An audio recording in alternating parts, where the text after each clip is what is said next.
વાર્તાના છે સસલું કાચું. એક દિવસ સસલું કાચું બે જંગલમાં રહેતા હતા. તે એક વાતનો ખબર હતો. એ બધા કરતા ઝડપથી દોડે. બધીની વાતનો મજાક કરતા. એક દિવસ સસલુએ કાચબાને કહ્યું, અરે હું કાચબા, તમે મારી સાથે દોડવાની હરીફાઈ કરશો? તો કાચબાએ કહ્યું, સારું ઠીક છે. સસલુએ કહ્યું, આપણે બંનેમાંથી તે જીતશે એવું ટૂંકીને કાચબાએ કહ્યું, સારું ઠીક છે. ખબર હતી આખા જંગલમાં રહેતા હતા એ બધા પ્રાણીઓ આગળ જોવા માટે આવી પહોંચ્યા.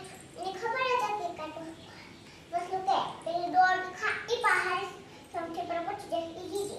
તો કાચબાએ કહ્યું, સારું ઠીક છે. દોડવાનું શરૂ થયું. કાચબા ધીરે ધીરે જતા.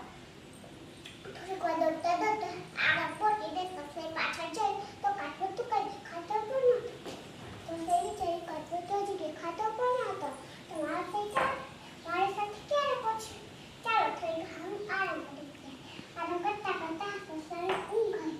તે ધીરે ધીરે પહોંચી ચૂપચાપ એની પાર કરીને આગળ નીકળી. થોડીક ઊંઘમાંથી ઉઠ્યું.